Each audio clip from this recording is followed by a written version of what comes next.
ፕሪቶሪያን በሚመለከት ፕሪቶሪያ እንኳን ትንሽ ግራ እያጋባኝ መጥቷል። ራሱ ቃሉ ፕሪቶሪያን አውቀዋለሁ፣ የተማርኩት እዛ ነበረ፣ ግን ማቆ ከተማ መሆኑን ጠፍቶብኛል። አሁን ፕሪቶሪያ ሲባል ግራ እየገባኝ መጣ። በአማርኛ የወለደችው እያለች ያቀፈችው እናት ነኝ አለች እንደሚባለው ማለት ነው። ፕሪቶሪያ የተደራደርነው ከጀነራል ጻድቃን ጋር ነው፣ ከጌታቸው ረዳ ጋር ነው፣ ከአሰፋ ብርሃ ጋር ነው። ዋነኛ ተደራዳሪ በትግራይ ወገን ጻድቃን፣ ጌታቸውና አሰፋ፣ ሌሎች ሰዎች ይኖራሉ። ዋናዎቹ ግን እነዚህ ናቸው፣ ፈራሚዎቹ። በእኛም ወገን ይታወቃሉ። እነሱ ስጠይቃቸው ያሉኝ ነገር አለ። በስፍራው ያልነበሩ ሰዎች፣ አንዳንዶች ፕሪቶሪያን የማያውቁ ሰዎች ደግሞ ፕሪቶሪያን እናስከብር ይላሉ። አሁን እና የወለደችው እያለች የታቀፈችው እናት ልሆናለች የሚለው ነገር እሱ ነው። ፕሪቶሪያ ስምምነቱ አንደኛ ቲፒኤልኤፍ ህጋዊ ምርጫ አላደረገም፣ ህገ መንግስት ጥሶ ነው ያካሄደውና ያን የጨበራ ምርጫ ይሰርዝ። እሺ ይሰርዛለሁ። ሁለተኛ በዚያ ምርጫ ሲያበያ የተቋቋመው መንግስት ይፍረስ፣ ህጋዊ መንግስት አይደለም። ምክር ቤቱ ይበተን፣ ህጋዊ ምክር ቤት አይደለም። ሶስተኛ ከሁሉ የተውጣጣ መንግስት ይመረጥ፣ ማለት ትራንዚሽናል ገቨርንመንት ይቋቋም። ቀጥሎስ በህዝብ የተመረጠ መንግስትና ህገ መንግስት አከብራለሁኝ። እዚህ ያለው ጠቅላይ ሚኒስትር ነው ተመርጧል። እዛ ያለው ፕሬዝዳንት ግን ይወርዳል ነው ስምምነቱ። የታጠቀስ በዲዲአር ይፈታል ትጥቅም እንጂ መሳሪያ መደበቅ አልተስማማንም። ማሰልጠን ማስመረቅ አልተስማማንም። ስምምነቱ የታጠቀው ያስረክባል እንጂ መሳሪያ ደብቆ ማስቀመጥ ወይም በኮንትሮባንድ ለመግዛት መሞከር የሚል ስምምነት ላይ አልነበረም። የተፈናቀሉስ ይመለሱ ወደ ቀያቸው። ልክ ራያ ላይ እንደመለስ ነው፣ ጸለምት ላይ እንደመለስ ነው፣ ወልቃይት መመለስ አለበት። ይሄ የመንግስት ጽኑ አቋም ነው። ይመለሱ።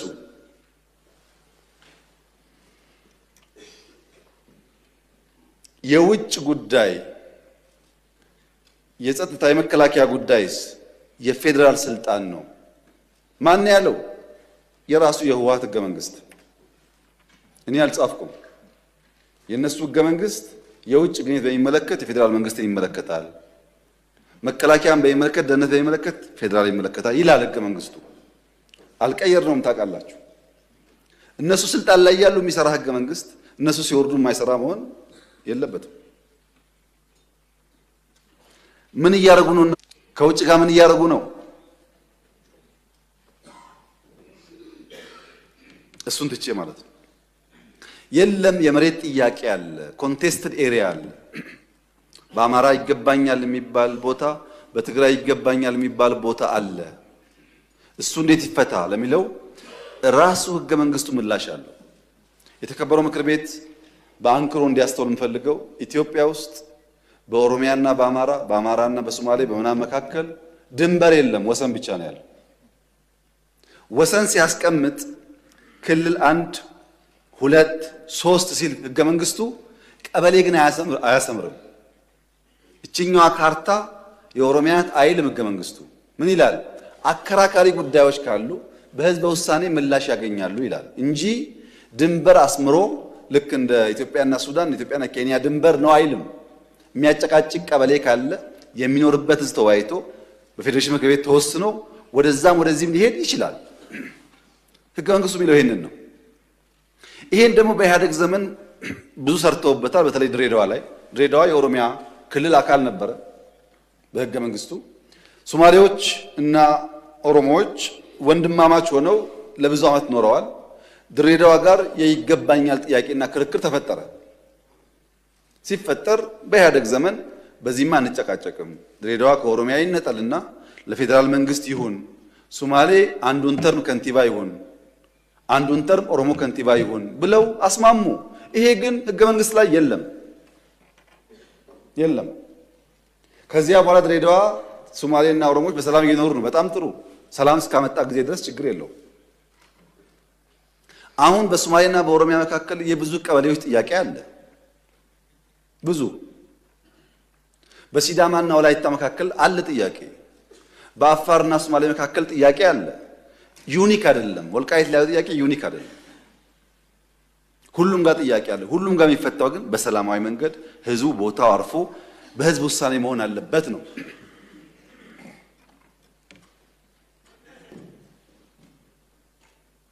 ህዝቡን ሆልድ አድርገው ይዘው አይመለስም ብለው የሚፈጥሩት ቀውስ ህዝቡ ላይ ችግር ከማምጣቱም በላይ ይሄንን ጥያቄ ራሱ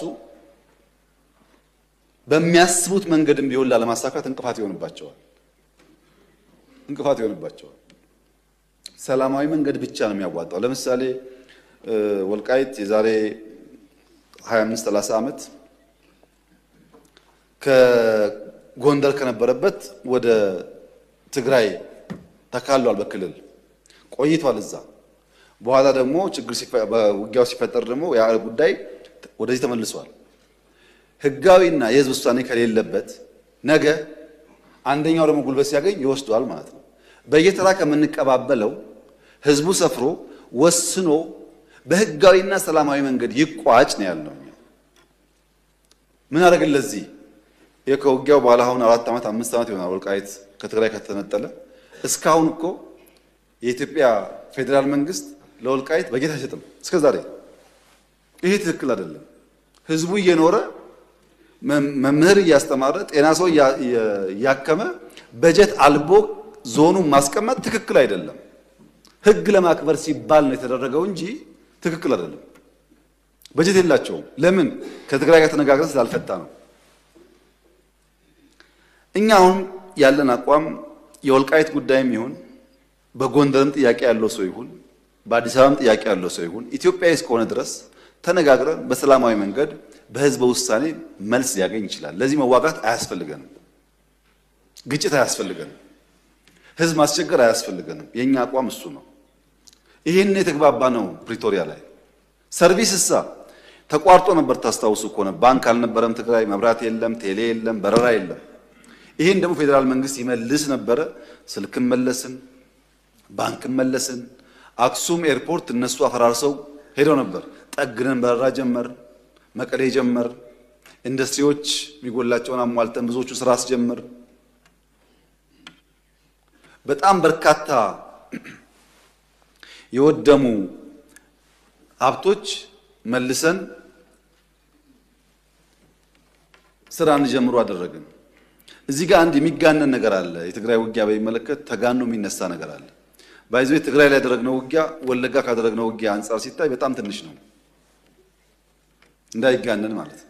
መጀመሪያ ላይ ሰሜን ሲጠጋ 3 ሳምንት ተዋጋን፣ መቀሌ ያዝን። 8 ወር ቆየን። ትግራይ ለቀን ስንወጣ ከራያ እስከ ከሚሴ ሰሜን ሸዋ ድረስ ተዋጋን። የት? አማራ ክልል ውስጥ። ከዛስ ተዋግተን ነው መለስናቸው ወደ ድንበራቸው። ከዛስ ትግራይ ውጊያ አልነበረም። ሶስተኛ ዙር አጠቁን። 2-3 ሳምንት አዲግራት ደረስን። መቀሌ ልንገባ ስንል ተፈረመ ስምምነቱ፣ ጠቅልለው ወጣን። በድምሩ በትግራይ ምድር ውስጥ የነበረው ውጊያ ቢበዛ የ2 ወር ዕድሜ ነው ያለው። አንዳንዴ በሰላም የቆየንባቸው ጊዜም ተደማምሮ ሁል ጊዜ ውጊያ ውስጥ እንዳለን የሚያስቡ ሰዎች አሉ። እንደዛ አይደለም፣ ጥቂት ነው። አማራ ክልል ገብተው እስከወጡበት ጊዜ ያለውን ቢቆጠር ያን ሊያክል ይችላል።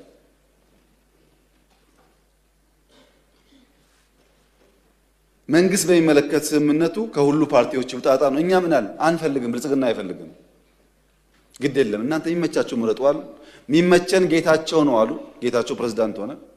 ጌታቸው በፍጹም አንፈልግም ብሎ አባረሩና የሚመቸን ታደሰ ነው አሉ። ታደሰ ተመረጠ። አሁን ደግሞ ታደሰ ሲባረር እንጠብቃለን። እኛ ሰው አልመረጥንም። መራጭ እነሱ ናቸው። መርጠው የማይስማማቸው ታስታውሳላችሁ። በሐዋሳው ጉባኤ በመጀመሪያው ለውጥ ላይ ችግር ነበር። በሐዋሳው ጉባኤ 100% የቲፒኤልኤፍ ማዕከላዊ ኮሚቴ ድምጽ ሰጥቶ ከመረጠኝ በኋላ በ2 ወር 3 ወር ደግሞ አልተስማማውም። ራሱ መርጦኝ ማለት ነው። አሁን ያለውም እንደዛ ነው። እኛ በጀት እስካሁን እንለቃለን፣ ማክሲመም ሰፖርት እናደርጋለን። የተበላሸ በአቅም ጠግነናል። የኛ ፍላጎት ትግራይ ክልል ተጨማሪ ውጊያ አያስፈልግም። ዓላማ የለውም። ትግራይ የሚደረግ ውጊያ ዓላማ የለውም። ዓላማ የለው ውጊያ ደግሞ የተሳካ ይሁን ያልተሳካ ማረጋገጫ የለውም። የሆነ ግብ ለማሳካት ካልሆነ በስተቀር ዝም ብሎ ሰው ህይወቱን አይከፍልም። ጥቅም የለውም ትግራይ የሚደረግ ውጊያ እና ሰላም ያስፈልጋል። የጥይት ድምፅ ሞት አያስፈልግም። እኛ እንደው ከአማጺ ጋር መነጋገር ልምዱ አለን። ቅድም እንደገለጽኩት ተወያይተናል። ቲፒኤልኤፍም በሰከነ መንገድ አንደኛ ምርጫ ቦርድን አክብሮ ህገ መንግስት አክብሮ ትክክለኛ ጉባኤ አድርጎ ህጋዊ ፓርቲ መሆን የሚጠበቅበት ከባድ ነገር እኮ አይደለም። ምርጫ ቦርድ መጋበዝ፣ አሰራሩን መከተል፣ ጉባኤ ማካሄድ፣ ምርጫ መሳተፍ፣ ካሸነፈስ መንግስት መሆን። ግን ለመወዳደር ለምርጫ ዝግጁ ካልተኮነ አስቸጋሪ ይሆናልና በዚያ ሳይድ ያለኝ ምክር እኔ ውጊያ ይበቃናል፣ አያስፈልገንም። ግድ የላችሁ ብትዋጉም አታሸንፉ፣ አይታችሁታል፣ ጥቅም የለውም። ግን ውጊያ አያስፈልገንም። ተባብረን አገር እናልማ ነው። ለምን ጉልበት ይዞ ያልወጣውን ተራራ ከዘራ ይዞ አይወጣውም ይባላል። በጉልበት ዘመን ያልሆነውን ዛሬ አይሳካም። ቱ ሌት ባይዘው የኢትዮጵያን መንግስት በኃይል ቱ ሌት አይቻልም። አለፈ። ያኔ ተሞከረ፣ አልሆነም፣ አለፈ። ካሁን በኋላ ሰላም ብቻ ነው። እንደ አባይ ሺህ ዓመት ሸለቆ ሲጓዝ ይኖራል እንጂ አንድም ቀን መንግስት በኃይል መጣል አይቻልም። ለዚህም የትግራይ እናት የምትፈልገውን ሰላም ማምጣት መሯቸዋል። እነሱ ልጆቻቸውን ገብረው በቃን ብለዋል። ለነሱ ሰላም በእኛ በኩል ዝግጁ ነን። በዚያ ሳይድም ዝግጁ መሆን ያስፈልጋል። በቅርቡ ሰምታችሁ ከሆነ ወታደሮች ደሞዝ ጭማሪ በሚል ትንሽ ችግር ገጥሞ ነበር ትግራይ ውስጥ። ትግራይ ያሉ የታጠቁ ኃይሎች በዲዲአር በህጋዊ መንገድ ቢወጡ ለራሳቸውም ለቤተሰባቸውም ለሀገርም ይጠቅማል። ወጣቶች ናቸው፣ ጉልበት አላቸው፣ ማቋቋም ይቻላል። እነሱ ዲዲአር ፕሮሰስ ውስጥ እንዳያልፉ አድርጎ በመያዝ በደሞዝ መጨቃጨቅ አስፈላጊ አይደለም። ትግራይ የምንልከው በጀት በሙሉ የሚውለው ለወታደሮች ነው። ይሄ ትግራይን እየጎዳ ነው ያለው። በነገራችን ላይ አሁን ለምሳሌ ጅጅጋ በጣም ከፍተኛ ለውጥ አለ። በኮሪደር አይታችኋል። ከሶማሌ ክልል ገቢ በከፍተኛ ደረጃ የትግራይ ክልል ገቢ ይበልጣል። ባለፈው ዓመት የትግራይ ይበልጣል። ከጅጅጋ ገቢ መቀሌ 6-7 እጥፍ ይበልጣል ገቢው። ገቢ ተሰብስቦ ከሶማሌ ክልል በላይ ከዚህ ተመድቦ እንዴት መቀሌ ውስጥ 1 ኪሎ ሜትር 2 ኪሎ ሜትር ኮሪደር አይሰራም? ይበልጣል ገቢያቸው። በፋክት ያለው እናንተ ማየት ትችላላችሁ። ወደ ልማት ካልተኬደ ሁል ጊዜ ውጊያና ግጭት ጠቃሚ አይደለም። ቅድም እንዳነሳሁት 30 ዓመት ስልጣን ላይ ባሉበት ጊዜ የትግራይ ህዝብ ትናንሽ 50-100 ግድብ ቢገደብለት ኖሮ ከራሱ አልፎ ሌላ ይመግብ ነበር። ስልጣን ተይዞም አልተሰራም፣ አሁንም አልተሰራም። ህዝቡ ግን ይቸገራል እና እንደዛ እንዳይሆን በተቻለ መጠን ወደ ሰላም ወደ ንግግር ገብቶ የህዝቡን ችግር መፍታት ያስፈልጋል። በዘንድሮ ክረምት